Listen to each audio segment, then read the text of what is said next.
प्रत्येक व्यक्ति को अपनी योग्यता और क्षमता के अनुसार प्रगति की पूर्ण स्वतंत्रता है।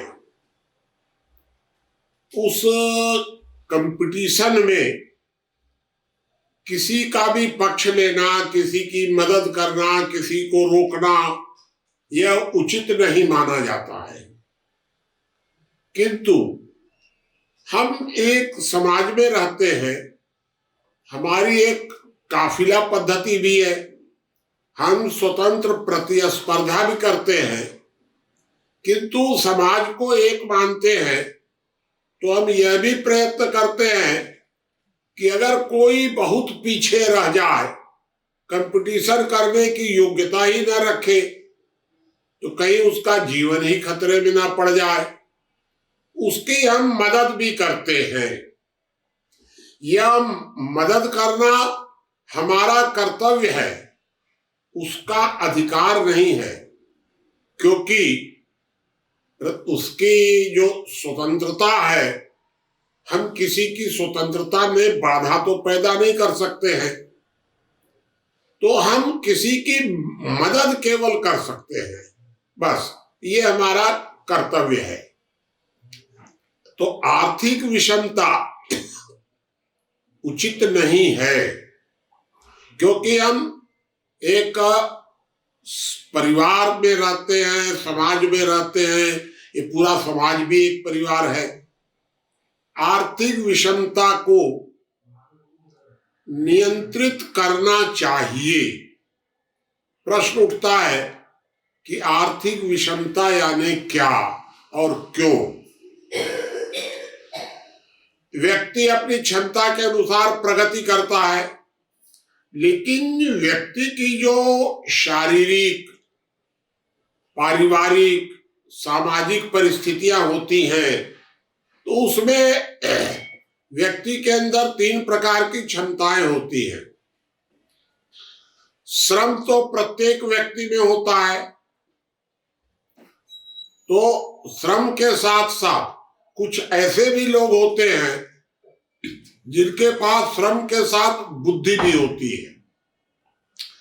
श्रम तो होता ही है, तो वह श्रम से भी अब कमा सकता है, धन इकट्ठा कर सकता है और बुद्धि से भी इकट्ठा करता है।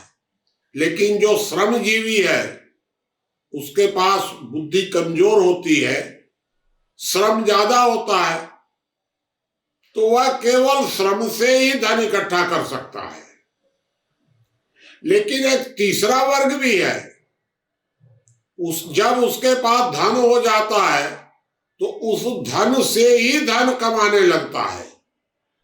तो इसका मतलब ये हुआ कि समाज में कुछ ऐसे लोग हैं जिनके पास अपनी रोजी रोटी चलाने के लिए, सुविधाओं के लिए, इकट्ठा करने के लिए केवल श्रम है।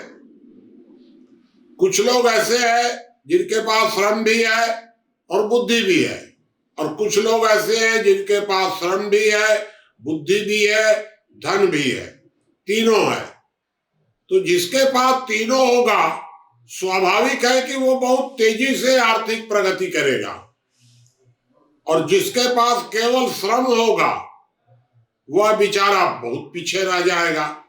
यह गैप बढ़ता चला जाता है। जब से सृष्टि बनी है तब से यह गैप हमेशा बना हुआ है, लेकिन ये जो गैप है, इसकी समाज हमेशा चिंता करता था, श्रम के साथ अन्याय न हो। लेकिन पिछले 1000-2000 वर्षों से बुद्धिजीवियों ने श्रम के साथ अन्याय करना शुरू कर दिया। श्रम शोषण के तरीके खोजे गए।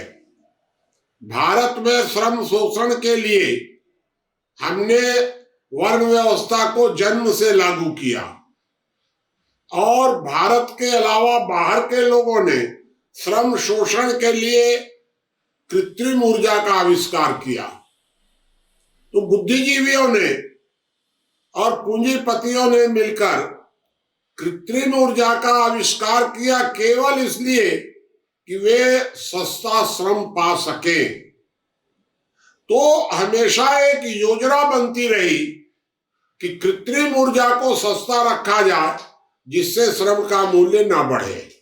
और यही एक मुख्य विषय है कि कृत्रिम ऊर्जा सस्ती हो, यह बहुत बड़ा षड्यंत्र है, श्रम का शोषण करने का यह पूंजीवादी मंत्र है।